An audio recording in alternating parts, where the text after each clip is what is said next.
Low back pain is a common problem seen by physicians. There are many different causes of low back strain.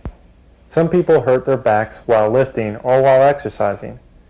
Others seem to have low back pain for no apparent reason.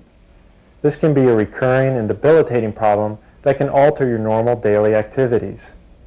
Back pain can range from simple irritation to a paralyzing pain requiring a visit to the physician. Hello, I'm Dr. Matt Hughes.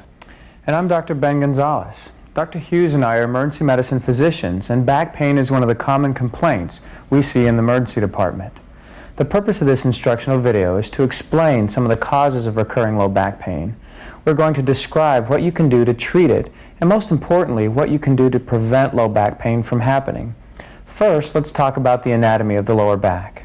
The basic unit of the lower back consists of two lumbar vertebrae sandwiching a disc that is composed of a gel-like substance.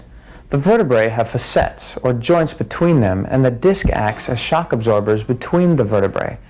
The vertebrae themselves are held in position by ligaments and supporting muscles that run along the spine. All the muscles of the trunk are vital to the support of the back. These include the stomach muscles.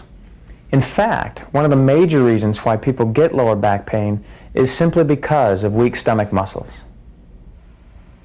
Let's talk about how the back gets injured. An obvious reason is trauma. Things like falling, car accidents, and direct blows cause back injury. What I want to focus on is that chronic back pain, that pain that just won't go away and keeps coming back. Remember the guy that hurt his back while lifting the heavy box? His injury actually started weeks and months ago. The muscles that go up and down your back work hard to keep you standing straight and keep you moving. His back had been working overtime to make up for the weaker stomach muscles. The act of lifting, well, was the straw that broke the camel's back. The back can give up at any time, while you're walking, exercising, lifting, and even sitting down. Of course, even if you do exercise your stomach muscles, you can still overexert your back to the point of pain. In some people, changes in the bones and curves of the spine occur over the years. This can irritate nerves and ligaments, facet joints, and muscles that cause back pain. Other contributors to chronic low back pain include stress, job type, and smoking.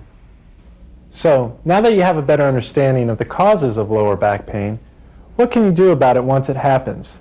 The first thing you should do is ease up on your activity. Give your back a rest. However, if possible, avoid prolonged periods of bed rest. Strict bed rest was once recommended, but has since been found not to help.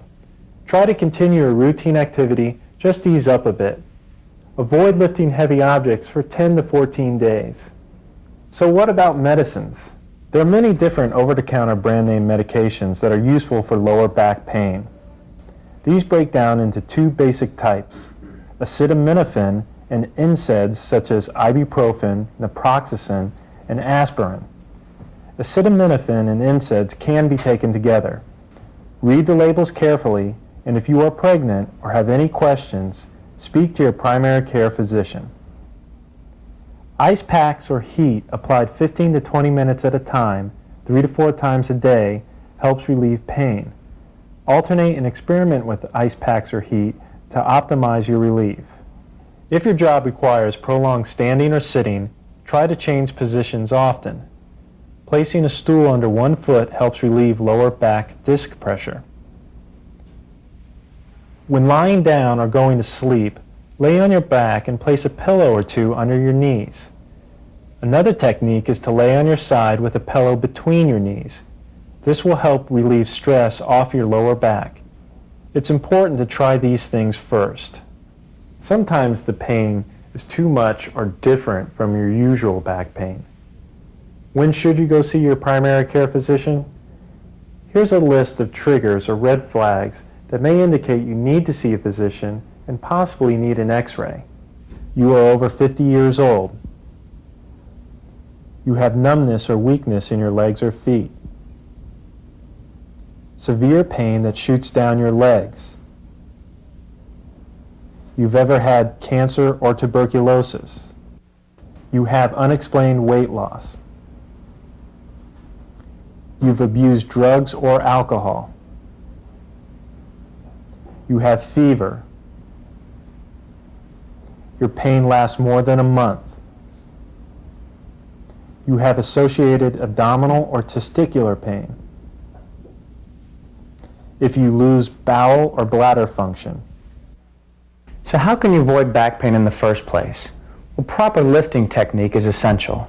First, you want to face the object you're about to lift. Then bend at the knees, pick it up, turn, face where you're going to place the object, and set it down. Never lift and twist at the same time.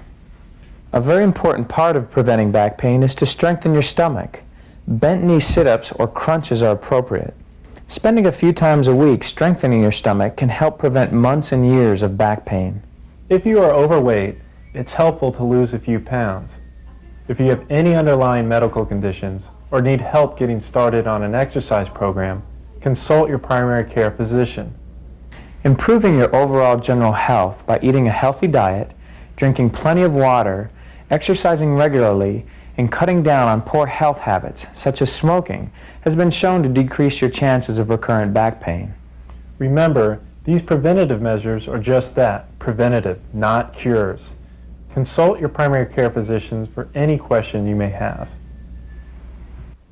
The video you just saw focused upon common medical problems often encountered in an emergency department. Many of these problems can be managed by primary care physicians, such as family practitioners, internists, and pediatricians, and others. As a first step towards managing your health care, we urge you to contact your primary care physician, as they are typically acquainted with your medical history and can maintain continuity in your care. If you do not have a regular physician, we strongly encourage you to establish a relationship with one.